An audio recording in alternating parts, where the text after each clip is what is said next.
Good to have you in with us for another edition of your Southland Sports Breakfast, and we're going to talk netball now. Bring in Reinga Bloxham from the Ascot Park Hotel Southern Steel at the airport, ready to head to Palmerston North. Before we talk about tomorrow, Reinga, we better talk about Wednesday. Boy, some atmosphere, that extra layer of emotion around Wendy's home farewell as well. I mean, how great was it to be in the middle of all that?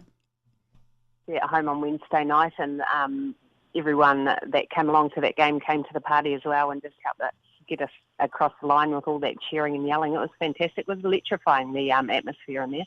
It really was, actually, and it's only actually good at the end too if you get the result, of course, that you want. So that's obviously the pleasing thing, to be able to give yourselves a shot at going back to back. Plenty to take out of it. Not least of all, again, Jen O'Connell stepping up, in a big spot, obviously shouldering the responsibility that she actually needed to do down the stretch in that one. Yeah, look, it was. We took plenty out of that game, and a lot of confidence came from it. I think the biggest thing that I really enjoyed from it was that the girls were able to sort of maintain that pressure and the whole intensity of the game. It was right from that opening whistle right to that final whistle, and it could have gone either way, but no, they all stepped up, did their job. Jen was fantastic. She just got the ball and shot away there. So, she showed some real class. Reinga, I read an interesting quote this morning from you in the ODT that talked about, I guess last year there was the feeling of not whether you're going to win the competition, but whether you're going to lose it in that later stages, where this year there's more about, are we going to win this? The different sort of mindset.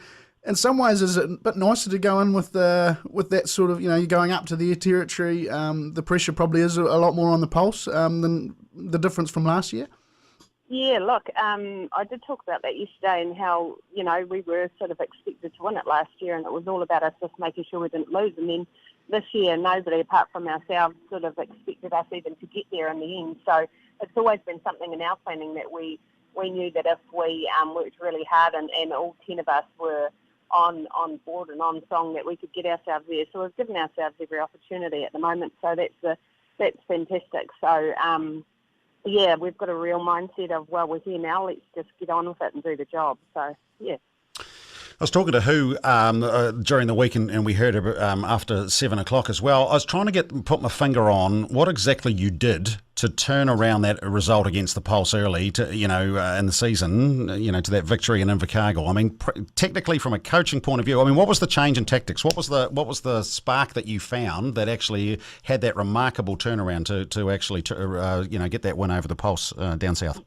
Yeah, probably the biggest thing was that the Pulse's attacking end had been on fire, and nobody had seemed to be able to do anything about stopping them or slowing them down. So I just had a really good look at what they were doing and who the key people were and how we could sort of break that apart. So it was just about sort of targeting those, the wing attack and the goal attack, and just making sure that they stayed disconnected from each other, and especially from Aaliyah in the circle. So that was one of the biggest things that we did. And we had to change the style of defence that we'd been playing. We'd sort of been playing a space style, and I knew that for us to be able to contest with them, they were really strong physical side the Pulse, and that's exactly what we needed to bring to the game. And so we just adapted that, and that's what we brought, and ultimately it worked for us. Here's the challenge, though, as you well know, you can't just do that again because, that they watch tape as well. So they'll probably be prepared for that, in that regard too. So what's been the focus, because again, they've been sitting and waiting, I guess. You've got a shorter turnaround in terms of lining up against them. So what's been on the crash course over the last few days? Yeah, look, we have looked at their attack line up again because it has changed from the last time since we played them. The last time we played them, they had the two younger shooters on, but this time, the last couple of games, they've injected Amelia Ann into the fold, and she's got a lot of experience behind her and that ability to change it up and add a bit of variety. So I suppose what we've had to look at is making sure that we mix it up and don't just do the same thing. We've got a few tools in our bag, so it's about just, reading the play, adapting, thinking about what's going to be best for whoever's out there. Nick just mentioned the short turnaround before, Reinga. The balancing act of between making sure you cram enough in terms of preparation, but not overcooking it, is that quite a balancing act over these last few days? Yeah, look, it's huge, and for us, we've got the added extra of having to get players back from Invercargill to Dunedin as well, so you've got travel in there. So what we did was just made the girls stay overnight Wednesday night, and then we had a training day on that Thursday. And to be honest, it wasn't a lot of physical training. It was more about that mental prep and getting ourselves ready. We had a major focus on recovery and rest. I think that's really key, because after a game on like Wednesday night, you're just so amped and so pumped. It's really hard to sort of bring yourself down and jump into bed and get to sleep. So I know most of the girls, and including myself, we didn't have a lot of sleep Wednesday night. So it was about prioritising. They've all gone home, made sure they've rested, recovered, eat, hydrate, all that sort of thing. We did do a lot of analysis together on Thursday as well. So that really helped with the prep. So, and as much as we could, we sort of tried to walk and talk our way through a training.